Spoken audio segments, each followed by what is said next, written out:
So welcome to this new episode of The Compass, which is brought to you by the Surrey Chamber of Commerce. My name is Lisa. I'm a leadership and team coach from Carver Coaching, and the co-host today is Gary from Capital Content.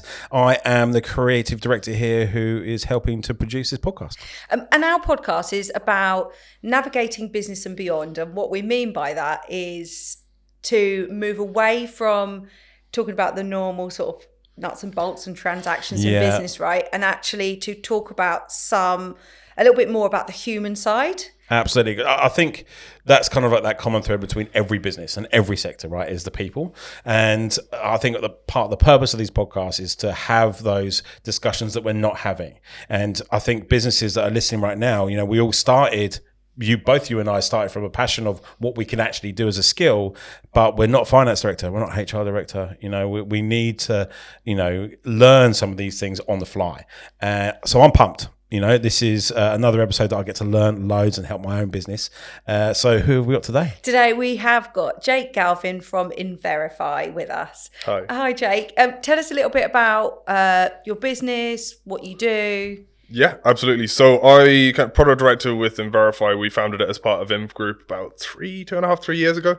And it's effectively a SaaS compliance platform that we created initially because we just hated how we had to manage compliance. We had a lot of customers in government and there was some requirements there on like ISO 27001 and all of the different standards you have to have in order to kind of get in through those paper processes. For the listeners at home, what is a SaaS compliance company? Yeah, no, of course. So SaaS is just software as a service. So you pay monthly, you get access to the platform, and then the compliance, we're kind of a little bit more, but the compliance is obviously things like GDPR or different standards that you're going to have certain documentation and processes as a business that you adhere to. Is it really for the bigger organizations? Like who's your that was one of the key things that we found was that if you wanted a compliance software product, you wanted to be 250 users plus, you wanted to be able to pay 20 grand a year. You mean that's what the landscape was when you first? That's what the landscape was, yeah. So we wanted something that fit with those organizations who are kind of from 25 to 250 people. Great.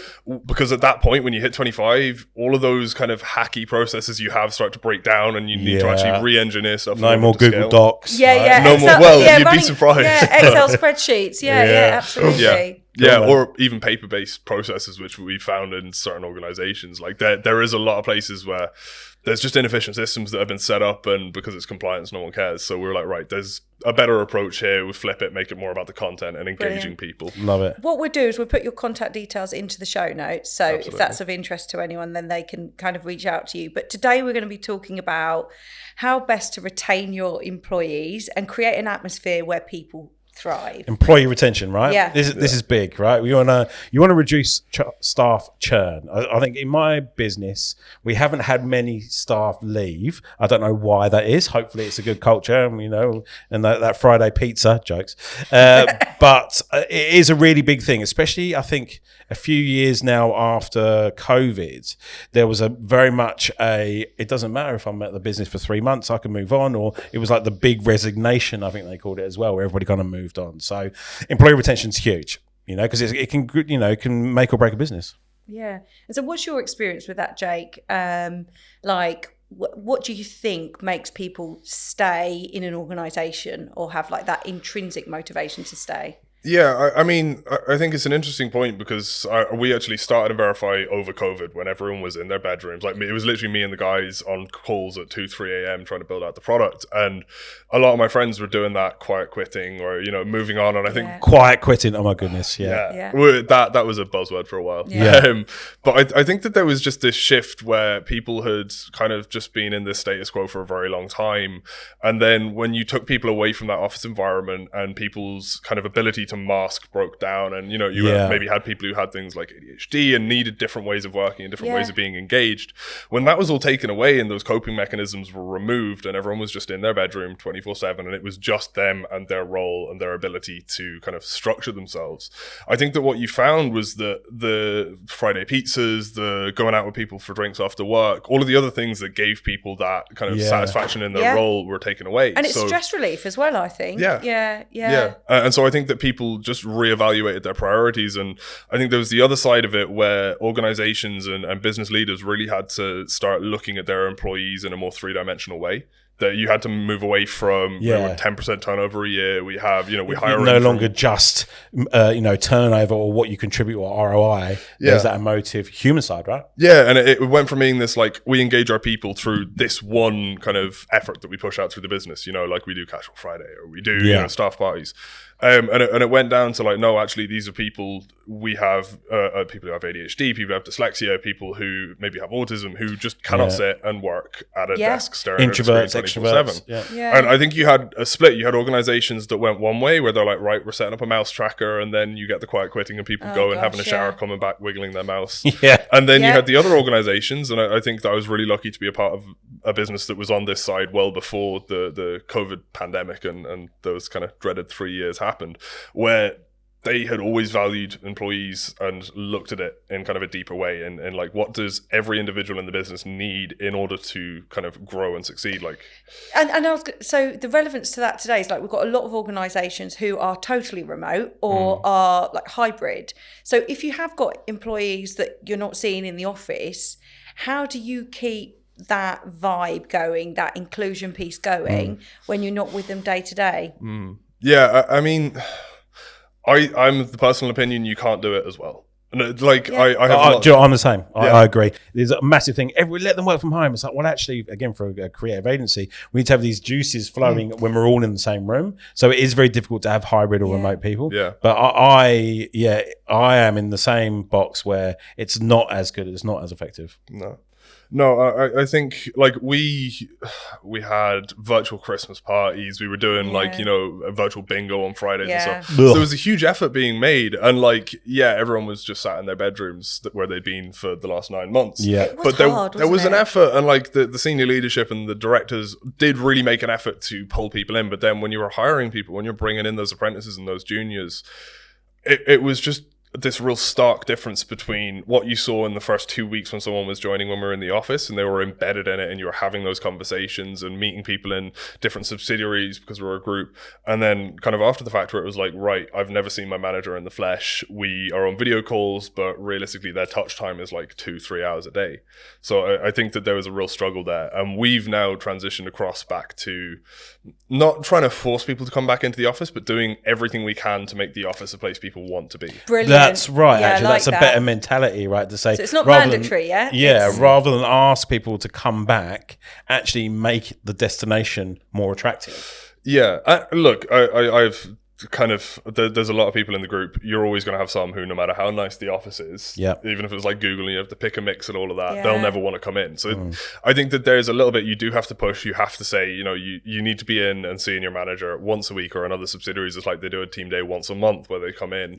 So I think that there has to be a structure there, but it has to be top down. Like if I'm saying to my team, I need you guys in 2 times a week, I need to be in 3 times a week. Yes. It can't 100%. just be like bare minimum given. Like, it has to be something that comes from the top down. Yeah, you're totally right. You do need to lead from the front in that sense. And I think it's about also making workplaces somewhere where everyone can thrive. So the workplace becomes like a refuge, because sometimes like society is not that inclusive or not set up, but we're all from different family situations or whatever, but you make work that destination where you go, do you know what, I can walk in and be myself at work, and so I want to be there. And we talk a lot about the fact that if all your social needs are being met, you're sort of driven, you like gravitate to places. Like, I've got different groups of friends, certain groups of friends, like everything is like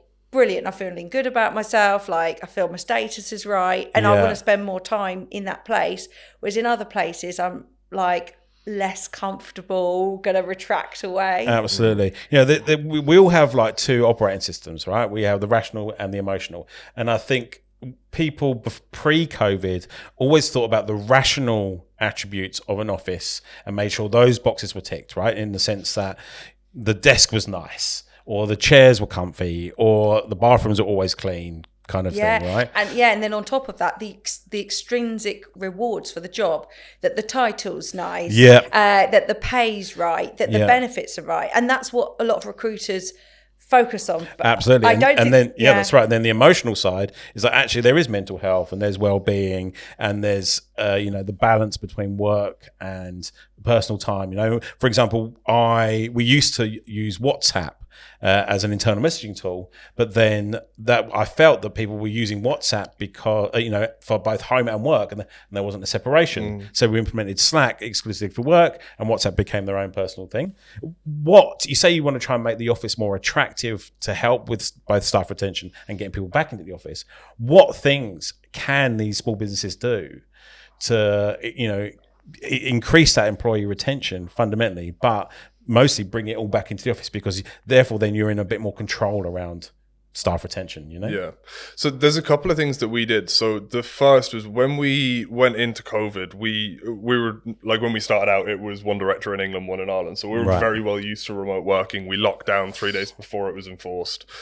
We then ended up serving notice on the office that we were in, where we had, put in some time. We had the ping pong table, we had a lot of nice stuff. And so as we started to come out and you had that weird quasi kind of in/out, we went back into spaces like a shared office, and we had no windows in the office that we had there. Yeah. And it just wasn't a nice environment. So we ended up actually moving to a nicer office space, which I know isn't something that all small businesses are able to do, but I think we've definitely seen the value from. I think if you do that, that is a massive step change. It is. It really supports the culture, I think, because we went from a slightly run-down office that wasn't the greatest layout to what we're in now, and the culture just completely changes. Yeah. Yeah, and it's like, look, you're talking about like 50-60% of people's waking life during the week. If it's not a nice space, they're not going to come in. I spend 10 hours a day with people that are not my friends and family, Yeah.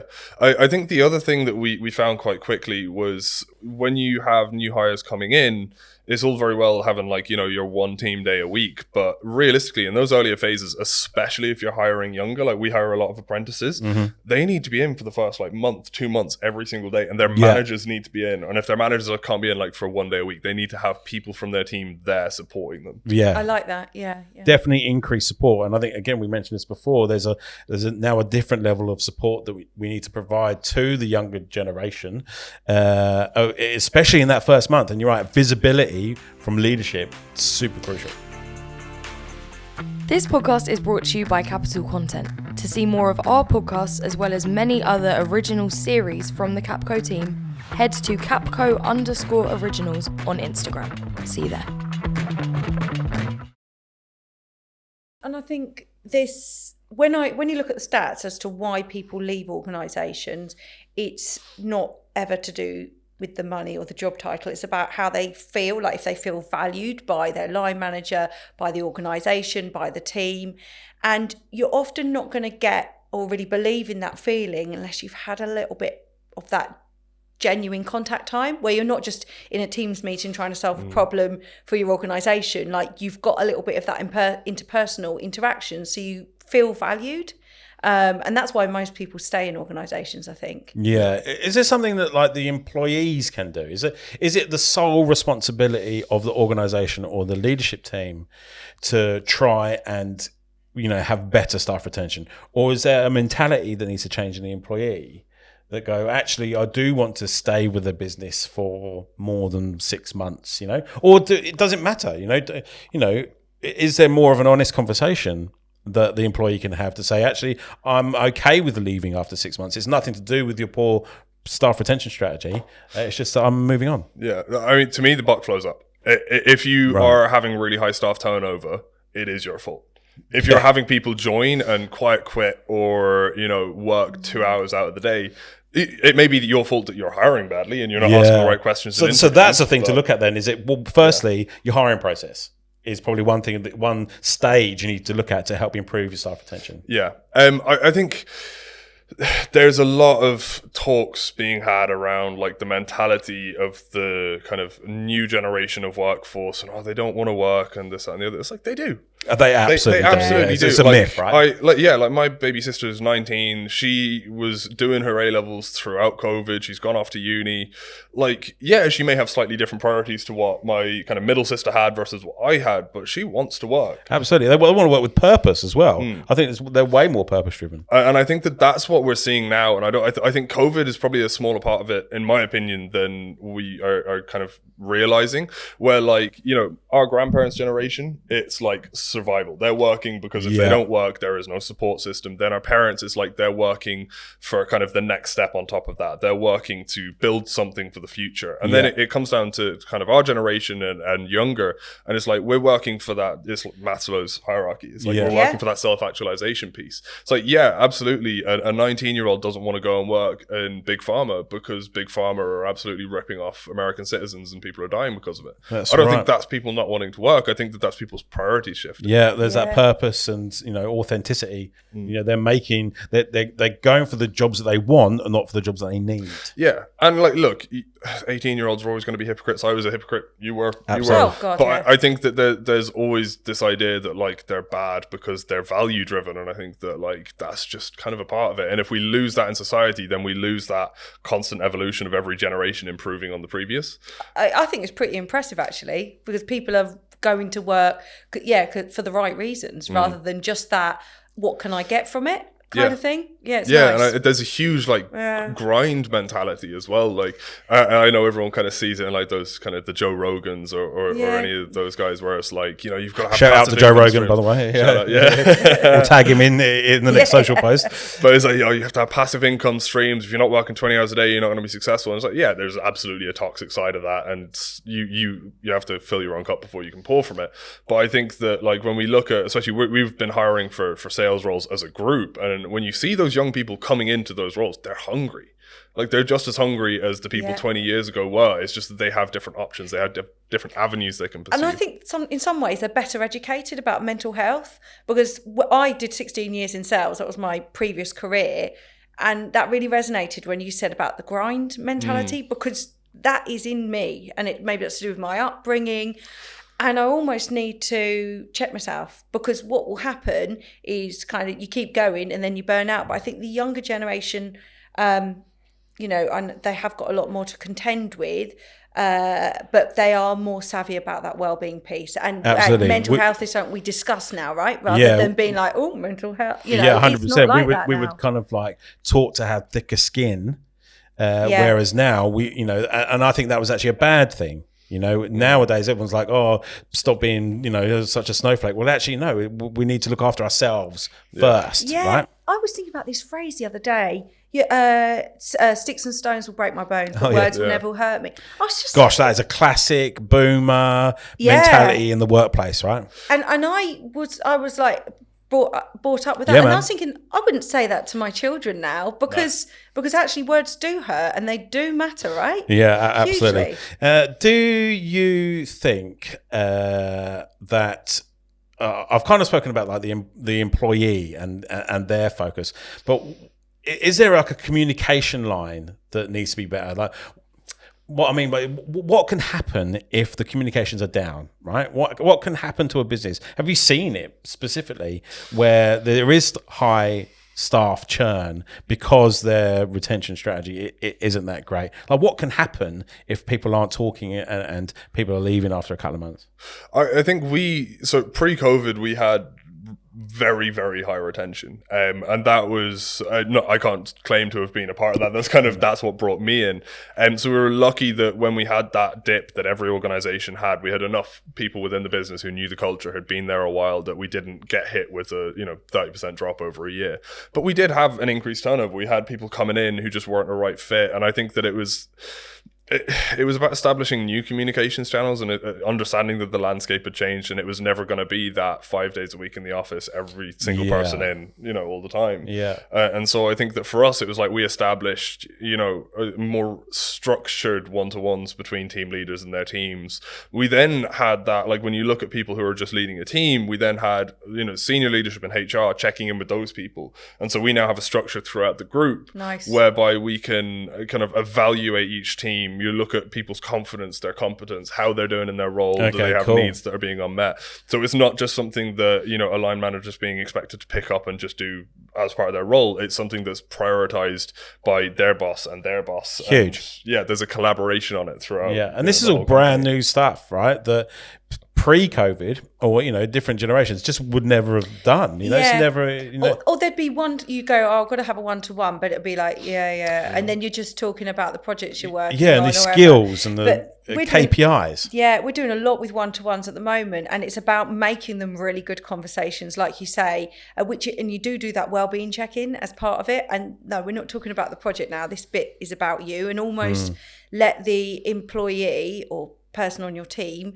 let them set the agenda. This is their meeting. I think those one-to-ones are really key. I mean, I think my mentality on that and the whole like kind of prioritizing your mental health piece is like, if you're at home and you don't do the dishes, someone else has to do it. If you don't do the work on yourself to resolve kind of, you know, how you deal with stress, your employees have to pick that up. If you are not prioritizing making sure your employees feel heard, making sure they understand they have channels if they're feeling burnt out, you're leaving that to somebody else. And then when they leave and you're like, oh, people don't want to work anymore. No, it's your fault. You didn't prioritize it. It sounds like, you know, the main thing is about taking accountantship.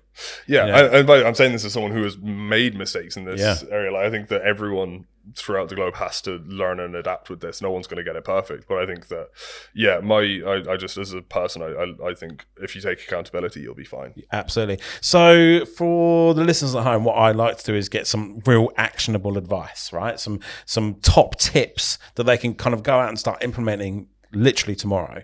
What have you got for us? What things can small businesses, as part of the Surrey Chamber of Commerce membership, and outside as well, obviously, what kind of hints and tips have you got to help improve staff retention strategy? I think there's a couple of parts to it. Like on the more, like when we hire people, we hire the person, not the role. So the professional and personal development piece is massive for us. So like, fund courses for your employees, let them take a day to go up and go to conferences. You know, that, you know, piece where they're making themselves better is obviously going to benefit you because they're better in their role, but then I like that. They're better in themselves as well. People will work where they feel like they're getting better. I think on the other side of that, it's like we have a huge thing in the group about like gamification, and so we have like, you know, fantasy football leagues, we have a fantasy F1 league, and so I think that establishing things like that are competitive, that do require people to collaborate, and it's not just about like go to the pub and have a pint.